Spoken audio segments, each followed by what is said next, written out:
Welcome to paradise.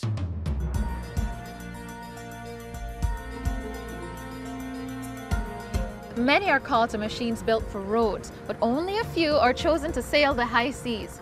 For some enthusiasts, it's the ultimate experience on the high seas, and for others, it's all about comfort and luxury in these unseen jewels of the deep blue. It's the real sport of kings. Come with us as we explore yachts, hidden treasures on the seas. This is Hidden Treasures.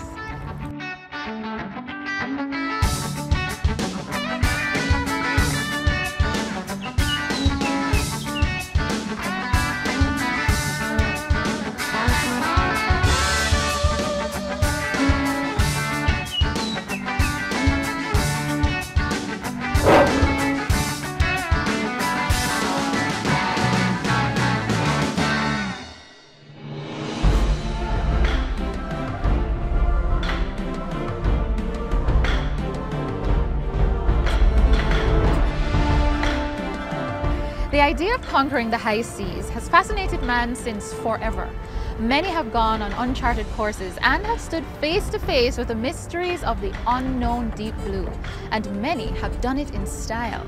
The story behind this sophisticated mode of travel has its roots in the Netherlands. What we now call a yacht began as the term used for Dutch navy boats pursuing pirates in the Netherlands waterways.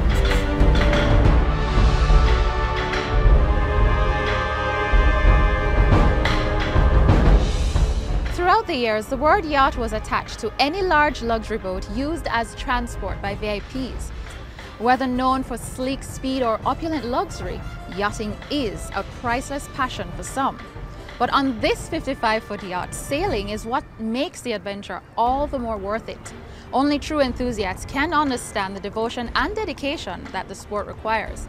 With the biggest monohull sailboat in Jamaica, owner and skipper Andrew McGlone knows all about this passion. I was introduced to yacht racing in Scotland, and it turned out to be a very expensive day for me. It was something that I just got the bug immediately. Saw the pressure, the competitive spirit that was involved, the teamwork that really is involved in racing a yacht, and that was me. I was hooked for 20 years ago now. I've been doing that for 20 years. Well, HARK's an unusual thing. It's part world cruiser and it's part offshore racing yacht. It's designed to be a very fast monohull that's good in offshore racing, yet it's very comfortable, and it's a boat that you can literally travel around the world in. The difference between my yacht and a lot of yachts that you see in the average marina or yacht club like this is that most sailboats are primarily designed and built for coastal cruising. That's to take a family or a group of people roughly within 20 miles of the shore and just hop along the coast on a day sail.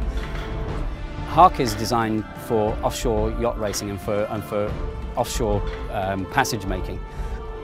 It's a completely different perspective once you've got the boat 1,500 miles away from shore, you've got a crew on board, you're responsible for their safety. Everything has to be a lot stronger. We're pushing the boat a lot more, especially when we're racing. We're expecting breakages, so the level of equipment on the boat is significantly greater, and generally the level of skill required of the crew is also significantly higher.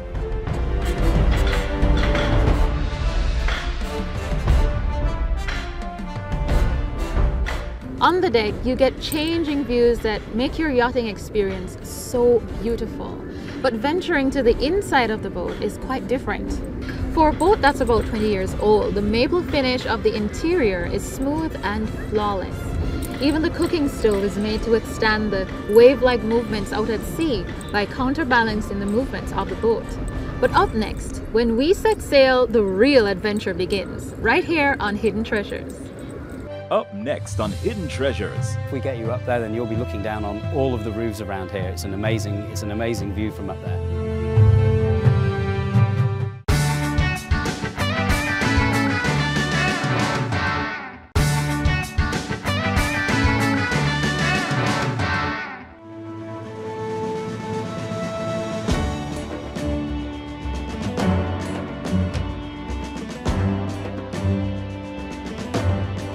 Welcome back to Hidden Treasures. When yachting on the high seas, the biggest question is power or sail? Well, for this yacht, it's all about the adventure. Those interested in yachting do it for sheer pleasure and for the sport. Sailing is second nature for these countrymen, much like riding a bike. But when the sails are unleashed, that's when the drama begins. The boat just explodes with speed as the wind fills the sails. It takes nothing out of a sailor to climb up more than 6 stories high just to bask in the beauty of the view from up high.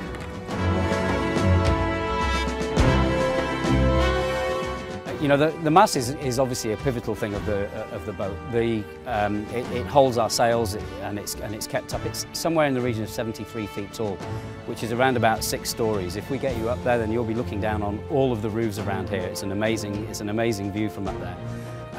We try not to go up there if we can help it. It's a long way up, and it's one thing going up while the boat's here and is stable. It's very, very different during a race if we break something and we've got to send somebody up at the top of that mast.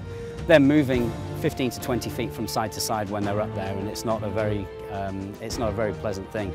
I've had to do it myself once or twice, and it's not something we do by choice, that's for sure.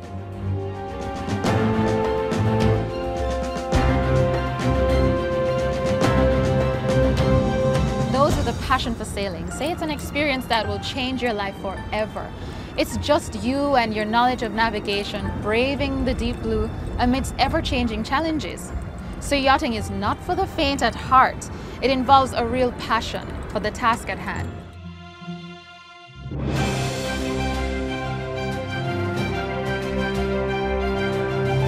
It matters enough for me to make the opportunity work for me. It's not always easy. You know, money can be a difficult thing. It's difficult being away from family and friends at home, but everywhere you go, you make new family and you make new friends. And it's just having the ability to do it. The hardest thing doing it is leaving in the first place. Leaving London 5 years ago and leaving the business and the house and everything else that I've built up over those years is tough to let go. But once you let go, it's even tougher going back.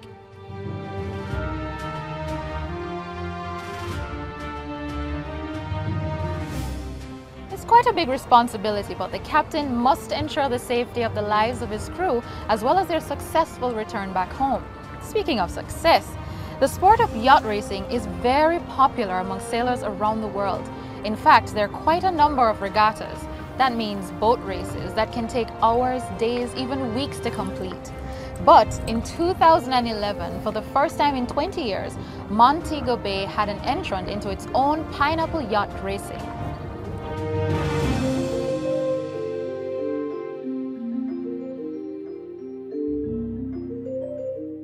Pineapple Cup started in 1961 and it's run every 2 years.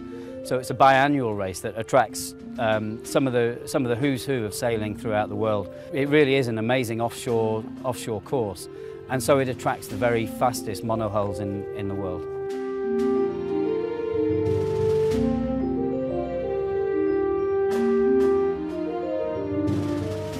So it was really important for us to have a primarily Jamaican crew.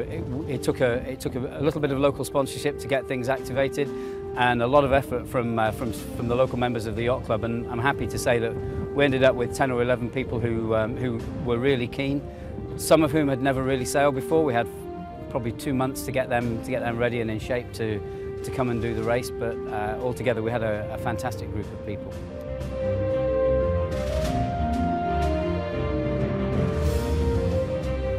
Getting the crew out there and working, you know, they didn't just turn up on a plane and jump on the boat and it's all rock stars and we go sailing. It was hard graft for 2 or 3 days for them.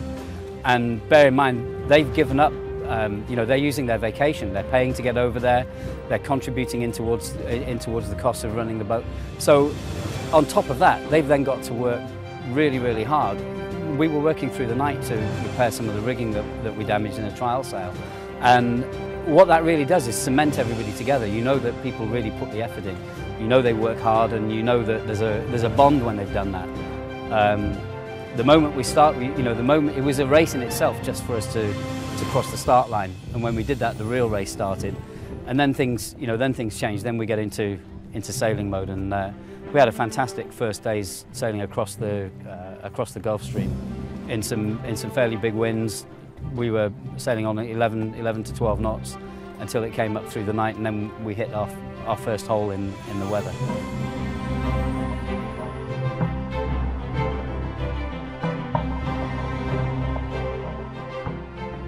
But with an absolutely great coastline that can take you way off the beaten track and the Caribbean wind at your disposal, there is great potential for the development of local awareness and participation in the sport of yacht racing. Sailing is so many things. Once you're on the boat, it opens your eyes to the opportunities, to the thrill of being propelled by just the wind and your own skill, and relying on your teammates, learning to rely on your teammates and the skill base that you build up, both personally and physically, that you can take into the rest of your life. It's something that if you do it, you'll carry with you for the rest of your life.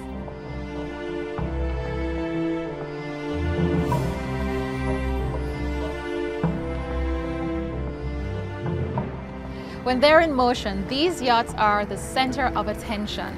Though across the world there are many regatta competitions in the sport of yacht sailing, in Jamaica, this sport isn't widely known. But now it's up to you to take on the challenge of sailing a 55-foot long yacht out in the deep blue sea. It would royally change your life forever. After all, it is the sport of kings.